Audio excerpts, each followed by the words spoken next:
ஆமாங்க, ஒரு முருகர் பேஸ் பண்ணி ஒரு படம் பண்ணணும்னு எல்லாருமே, நானும் நம்ம அசோசியேட் ப்ரொடியூசர் முத்து, இவர் என்னோட நண்பர். இப்போ லாஸ்ட் ஒரு ஒரு ஒரு 2 இயர்ஸாக வந்து நாங்கள் 2 பேரும் சேர்ந்து நிறைய ப்ராஜெக்ட்ஸை வந்து டிசைன் பண்ணிகிட்ருக்குறோம். ஸோ இந்த படத்துலேயும் வந்து இவர் அசோசியேட் ப்ரொடியூசராக இருக்கார், நான் வந்து ஒரு கிரியேட்டிவ் ப்ரொடியூசராக இருக்கிறேன். ஸோ இப்போ இந்த ஹேபிட் எங்கேருந்து வந்ததுன்னா மலையாளத்தை பார்த்து தான் வந்தது. ஏன்னா இப்போ மஞ்சுமேல் பாய்ஸ்லேருந்து இதுலேருந்து சரி, இப்போது நிதேஷோட கூட இருக்கிற ஃபிலிம் மேக்கர்ஸ், இப்போ லிப்பின் இருக்காரு, அப்புறம் நம்ம விஜய் இருக்காரு. ஸோ எங்கே இருக்காரு விஜய் பக்காவாக இருக்காரு. ஸோ இவங்க எல்லாருமே என்னன்னா ஒரு கூட்டமைப்பு வச்சு சூப்பராக அவங்க படம் பண்ணுறாங்க. ஸோ இப்போ லிப்பின் டைரக்ட் பண்ணுறாருன்னா அதுக்கு அவர் ஸ்கிரிப்ட் எழுதி கொடுப்பாரு.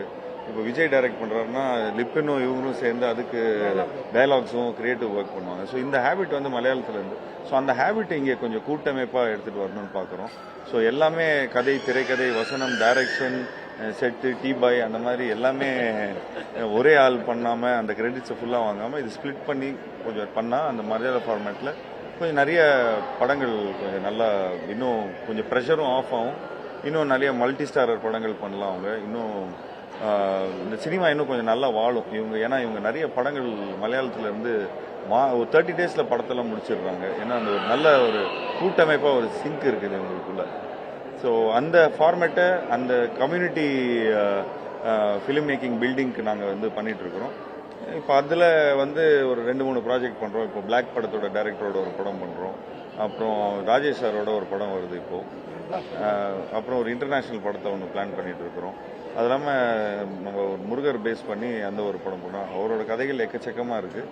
அண்டு அவர் காட் ஆஃப் வார்ன்னு சொல்லுவாங்க. ஸோ அதை எப்படி நம்ம வந்து இந்த ஒரு பெரிய ஸ்கேலில் எப்படி படம் பண்ணலான்னு சொல்லி ஒரு முக்கியமான ஆள்கிட்ட பேசிகிட்டு இருக்கிறோம். ஸோ அது வந்து நிச்சயமாக ஒரு பேன் இந்தியா படமாக இருக்காது, ஒரு பேன் வேர்ல்டு ஃபிலிமாக இருக்கணும்னு தான் நாங்கள் வந்து அதை வந்து பார்த்து பண்ணிகிட்ருக்கோம். இப்போது நாங்கள் இது சொல்கிறது வந்து இட்ஸ் ஜஸ்ட் மேனிஃபெஸ்டிங்கான ஒரு தருணம் தான். இப்போ நாங்கள் வந்து இனிஷியல் டாக்ஸில் தான் இருக்கிறோம். ஸோ நிச்சயமாக எல்லாம் காட்ஸ் கிரேஸ் எல்லாமே அமைஞ்சு வந்ததுன்னா நிச்சயமாக அது பண்ணுவாங்க.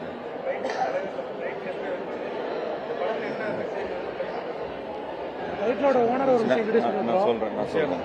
ஆக்சுவலி இந்த படம் வந்து ஷூட் பண்ணும்போது வந்து எங்கள்கிட்ட கிட்டத்தட்ட டீசர் கட்டே கையில் வந்துடுச்சு. டீசர் கட்டு கையில் வந்ததுக்கு அப்புறமாவும் இன்னும் இது டைட்டில் கையில் இல்லை.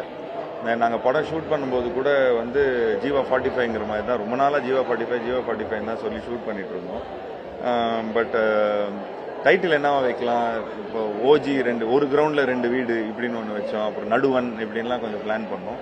பட் இந்த டைட்டில் வந்து ஒரு பக்காவான ஐடியாவாக வந்தது வந்து நம்ம விஜய். அவர் இந்த படத்தோட dialogue writer and also work for screen play. So அவர் வந்து இந்த டைட்டில் வந்து இந்த ஒரு சக்சஸ்ஃபுல் டைட்டில் வந்து இவர் தான் இது பண்ணாரு. அதை ஷார்ட் ஃபார்ம் ஆக்குனது நம்ம அசோசியேட் ப்ரொடியூசர். ஏன்னா அவருக்கு வந்து கொஞ்சம் வியாபார ரீதியாக சூப்பராக TTT அப்படிங்கிற மாதிரி சொன்னோம்.